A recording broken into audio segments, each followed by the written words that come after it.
Hello, everybody. It's Dr. Rick dropping in on you. Hope everybody's having a great day so far, man. It has been quite a day so far. A lot's going on a lot of different fronts.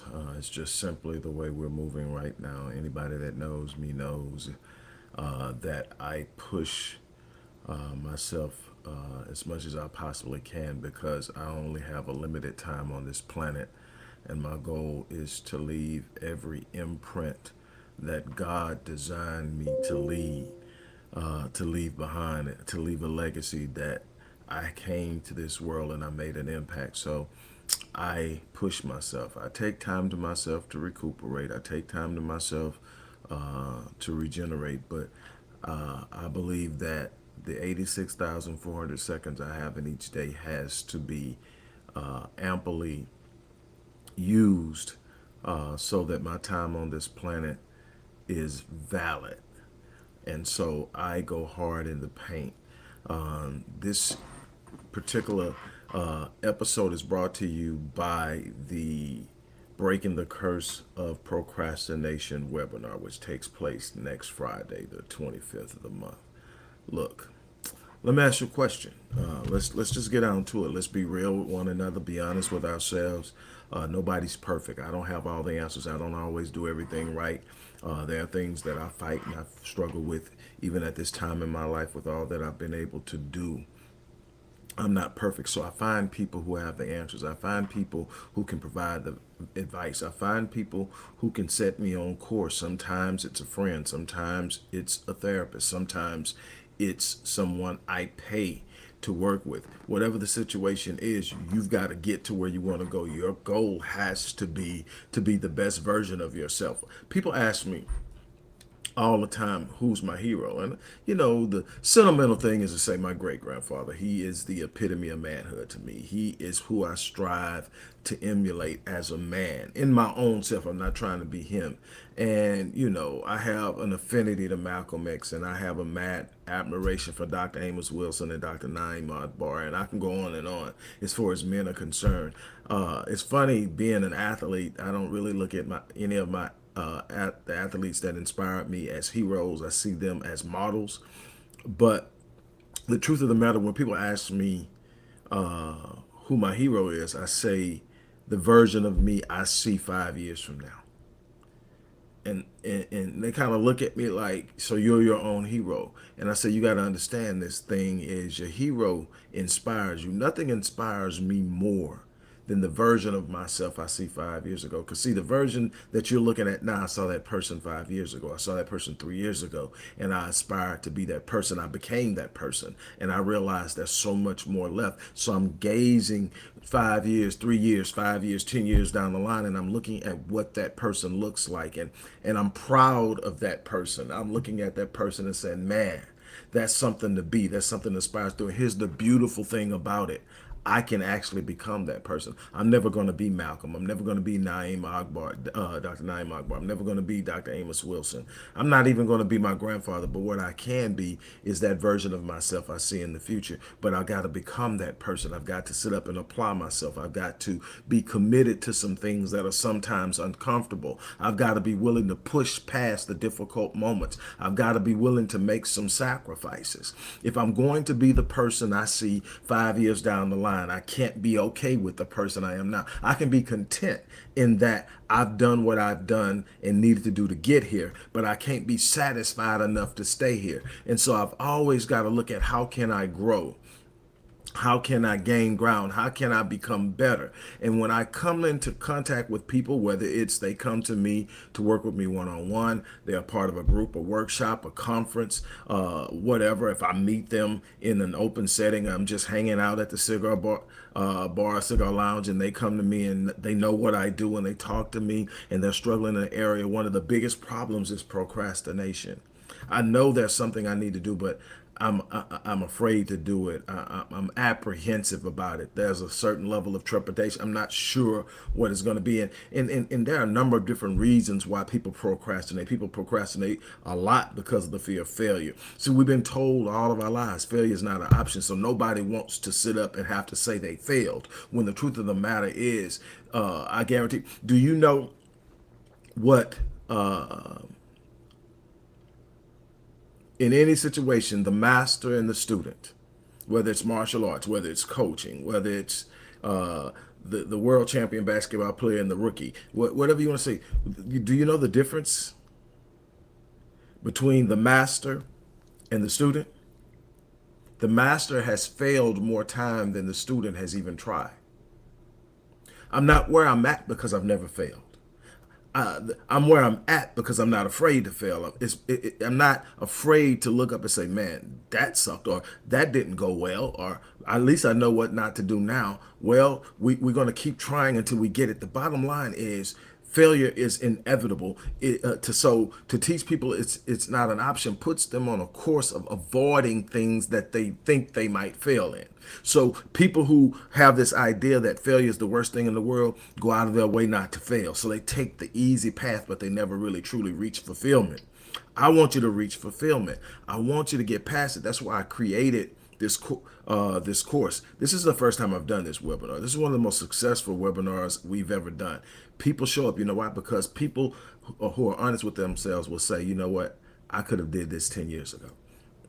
I could have did this a year ago. I could have did this. And you procrastinate about small things. But what you don't realize is when you procrastinate about small things, you create a habit. Procrastination is habitual. It's not just simply a conscious behavior or a conscious state. It's a habitual practice. It's putting off things that you don't feel like doing. For whatever reason, you find a way to justify, well, I'll get to it tomorrow. Well, now's not the time. I'm waiting on the perfect timing. I'm waiting on the perfect opportunity. Wait till the kids get out of the house. Wait till I get this. I'm trying to figure out what's going on. Let me tell you something. While you're trying to get everything right, your opportunity is slipping through your hands. While you're trying to get everything right, somebody else is doing it now. While you're trying to get everything right, your chance to put your stake in the ground and do something phenomenal just went by you. Here's the thing. Everybody has the ability and the capacity and the gift within them to do something exceptional, to do something extraordinary, to do something phenomenal. Everybody has it in them. But what happens is you got some people who are going to go after it, guns blazing, get knocked down, get pushed over, get kicked, get stepped on, get back up and keep trying until they get there. Those are the people that have their names in lights. Those are the people who have books written about them. Those are the people whose families are singing their praise years after they're gone. Those are the people who people are trying to pattern their lives on. Then you have the people that are sitting up and saying, you know what?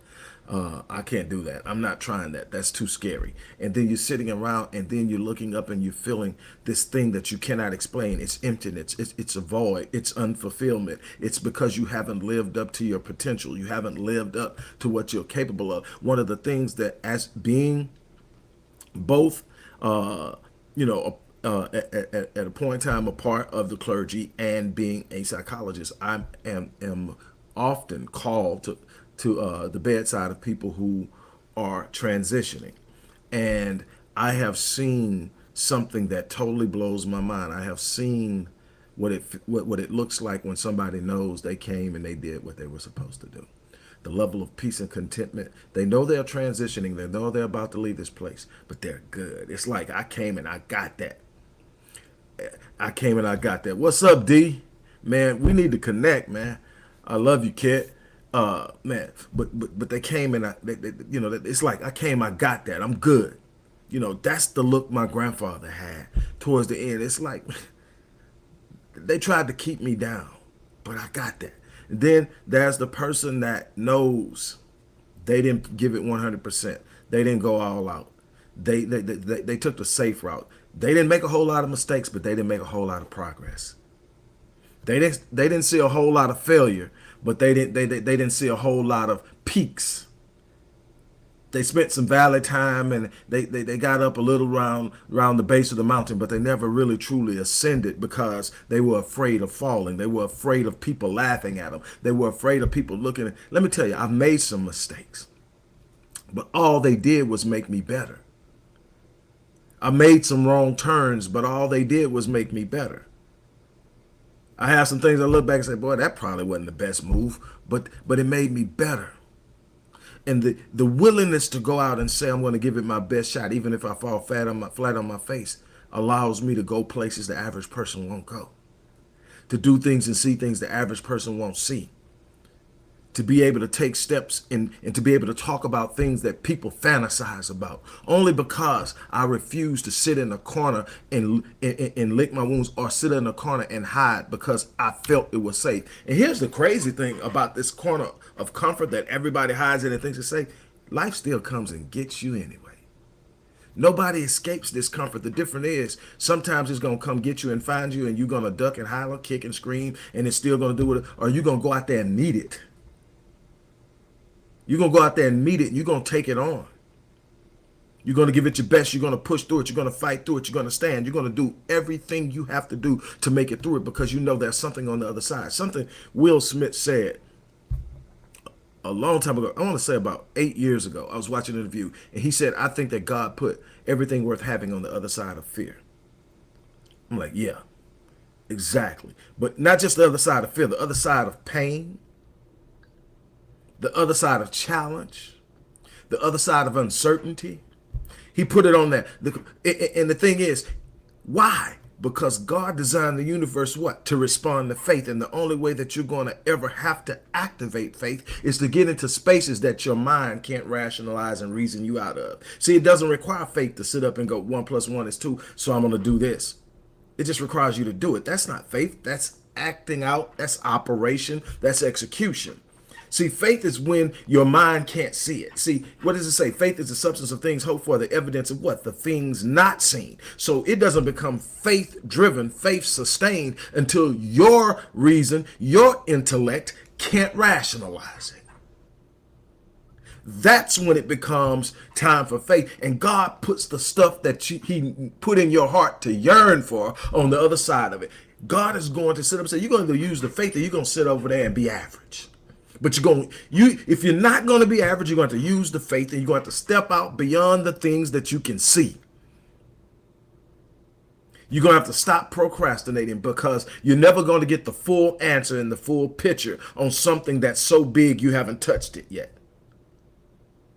You're not going to be able to, you're not going to know. What is it Les Brown says that when you're trying to make up in your mind to do something that you've never done before, how you're going to do it is none of your business.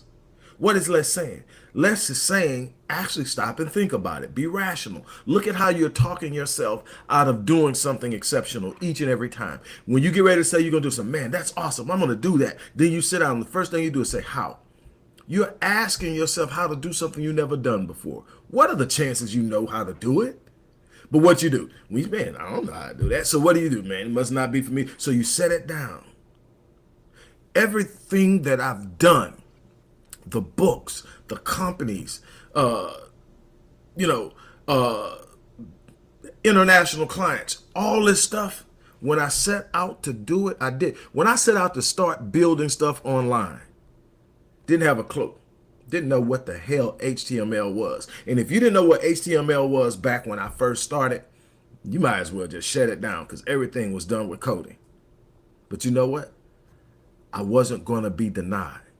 I learned coding, and then the crazy thing is, right when I started learning coding, guess what they do? They start doing plug and drag and drop.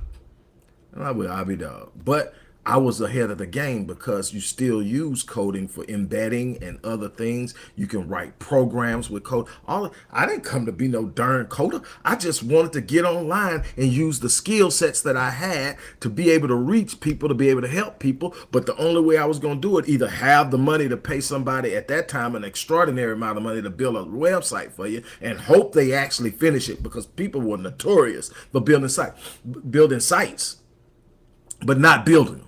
Getting your money, but not finishing. So I decided I'm going to figure this out. I got out there. Wasn't the most pretty site that had some little buttons in a place it wasn't supposed to be. But I figured out how to get all that done, and I did it. And then guess what Rick does now? Well, Rick, in one of his companies, Myriad Business Solutions, builds sites. Not something I go around pushing and promoting.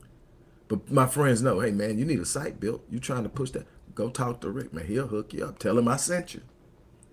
Now, when people come for a consulting package, it comes as a part of the package for Myriad Business Solutions. It's not even one of the companies I talk about a lot. But guess what? Rick set it up online. I did it because I was willing to step out of there. I showed you a picture last week and the week before last of constant content, place where I've written over 600 something articles for, and got paid over 100 articles, $150 on average per article. Articles, it takes me roughly around 15-20 minutes to write, because that's what I do. I write. But I got online and I had to actually go through the test, pass the test, get in and set up. And I had to write believing that people were going to come see the stuff I write and buy out of my inventory, because you're literally writing stuff you're good about and you're putting it in your inventory in this place. And then people are coming and searching the inventory based on your expertise and categorization and buying from it. But they'll also eventually come to you and hire you. Do you know some of the international clients that I ended up picking up where I did all of the content on their site actually got me off of platforms like that, where I had wrote for them through the platform, and they came and said, hey, I got a lot of stuff to do and I don't want to go through there and let them get all this money. And here's the thing, you can't leave your contact information with these clients because the platform knows that you'll push them out. These people went and Googled and found me and emailed me and said, we want you to work with us, but we want it to be one-on-one direct. We don't want them to use it. And it's happened more than once. I've picked up my international clients because I stepped out and did something that wasn't comfortable. I stepped out. And what I'm trying to get you to understand is that I'm not better than you. I just move different. I trust what God has put in front of me. I go after it. And I'm gonna tell you something. There's some painful moments. There's some things I look back and it hurt. There's some painful moments and I look back and say, man, this is gonna hurt for a minute. But what I can tell you is, without that pain, I don't get where I'm going. You know, I tell people all the time, I say, one of the problems you're having is you haven't yet discovered your purpose. So things don't make sense to you. When you discover your purpose, it will explain your pain. It will ignite your passion. It will set ablaze in you this fire that you cannot put out. You'll learn what you're capable of. When you discover your purpose, you'll realize you're here for a reason. And if you're here for a reason, God has provided a providence for you to do what you were put here to do. God wouldn't put you here and not give you what you need, but you're going to have to move. Why aren't you moving? Because you're afraid. Why aren't you moving? Because you think it all has to line up. Why aren't you moving? Because you saw so many other people tried and didn't finish. If I can give you anything, at all, while I'm here, finish. It's not how smart you are that sets you apart. It's not how many resources or how many people you know that sets you apart. Yeah, having some hookups is good. Having some people you can call is good. It's not any of those things. You know what sets you apart? The willingness to go the distance. The willingness to say, I started, I'm going to finish. I don't care how hard I get hit. I don't care how many times I fall. I don't care how many setbacks I get. I don't care how long I have to sit in this phase of delay. And oh, you're going through delay. But delay does not mean denial. Oh man, when I realized that delay does not mean denial, that just because it's not happening in the time frame I thought it should happen in, that it's not over. Oh man, life changed for me, because what I realized, try not to get emotional, what I realized, when I realized delay wasn't denial, I realized something. God is a redeemer of time. I shared this with you before. God is a redeemer of time. People say, what does that mean? That means when you sit up and you have an idea of how long it's going to take to get something done, you've got your mindset, this is my deadline for my goal. This is when I'm going to hit it. And you get there and you don't hit it. And then you go another 3 months, you don't hit it. You go another year and you don't hit it. You go another 3 years and you don't hit it. You had 5 years and going, what in the hell is going on? But you refuse to quit. You pass the test that most people don't pass. Guess what happens? You will hit it. Progress cannot be denied when you're in pursuit. It may be slower than you thought. It may be more obstacles than you thought. There'll be some things that come along that you could not have possibly imagined would happen. But guess what happens? When you do finally get there, God rewards you by giving you more than you initially anticipated you would get. So you get paid overtime for the delay. That's why when things aren't going the way I don't sit up and go, well, man, I got to put this down. That's what's wrong with so many people. They pick it up, put it down, pick it up, put it down. If it goes 3 months and it ain't came, God's not God's will. Stop lying on God. God said, I will not hold any good thing. There's nothing good. Nothing shall be impossible.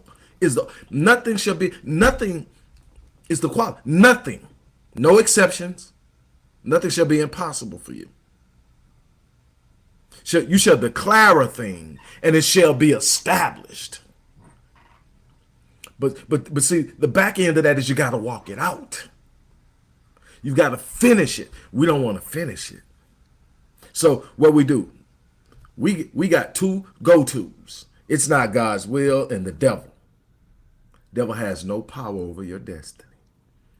The devil can put roadblocks in your way. The devil can get in your ear, but you make the choices. You have free volition. Not even God can change your mind. God can put impetus in your way to make you rethink things, but ultimately it's going to be what you decide to do. So you're going to ultimately end up at the end of your life with the choices being reflected in your outcome.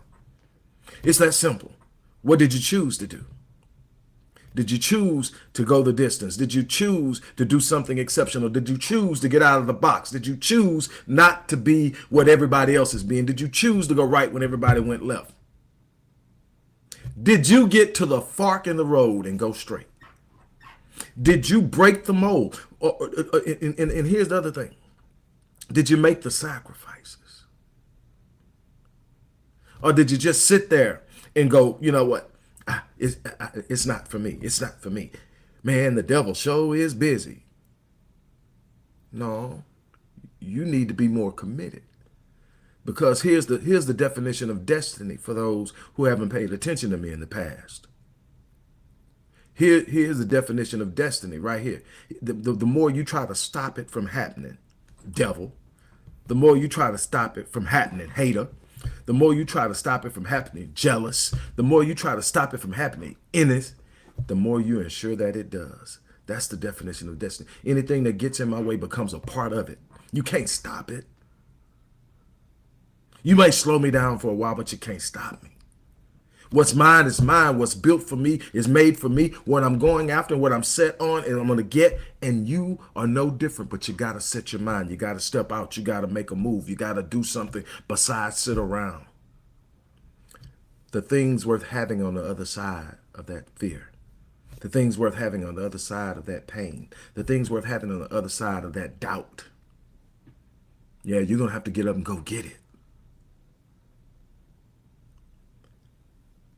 Look, there are a lot of different reasons for procrastination.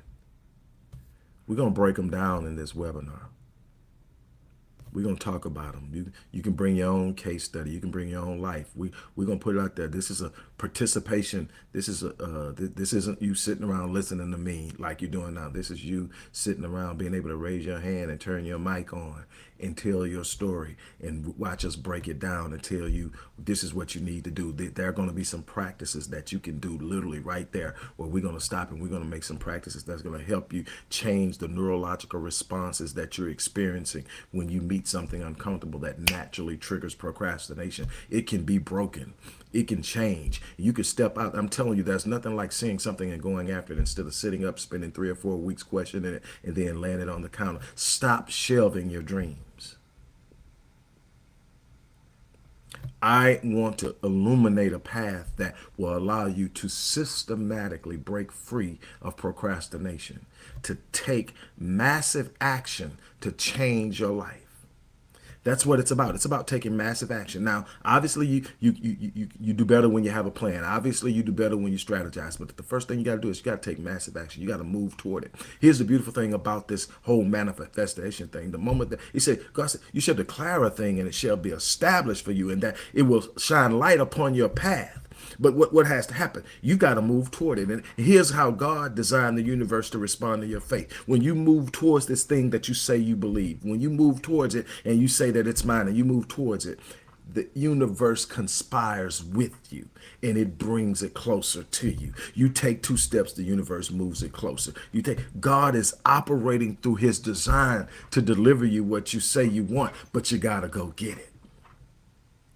I'm going to give you the last example and I'm out of here. If you think I'm lying to you, those of you who are of the Abrahamic faith, Judaism, Islam, Christianity, check this out. We all know the story about the Exodus coming out, right? God made a promise to Abram. He was so emphatic about the promise, he changed Abram's name, identity, knowing who he changed it from Abram to what? Abraham, what? The father of a multitude. He wanted to make sure the promise was understood. He made some move. He gave him the promise. It was from the day of the promise, 430 years, from the date of the conception of Adam in his weaning, 400 years. But here's what happens. They come out of Egypt. And what does God say? There's the land, the title and the deed is in your name, but you what? You got to go in and possess it. See, the problem is we want the promise, but we don't want the process. God is saying go in and possess it, and we're saying, but it's giants over there. God is saying go in and possess it, and we're sitting up talking about how hard it's going to be when we try to do X, Y. God is saying possess it. It's your dream, possess it. Stake a claim in it. Fight for it. Lay hold of it.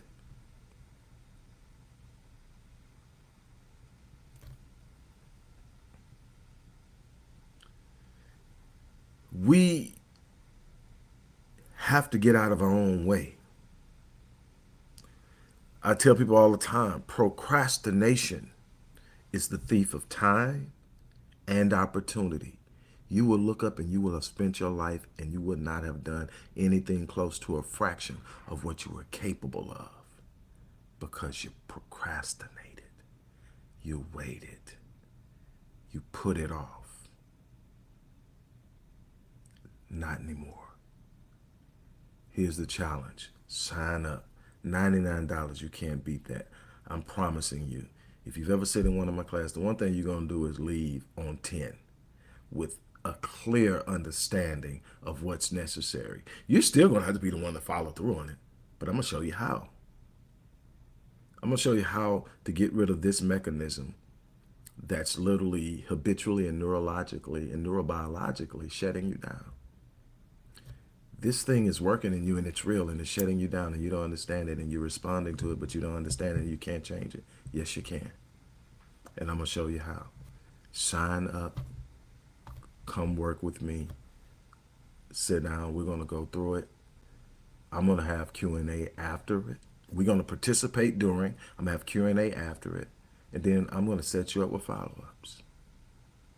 And this is just leading up to the big event at the end of September where we're doing the Mind Unleashed.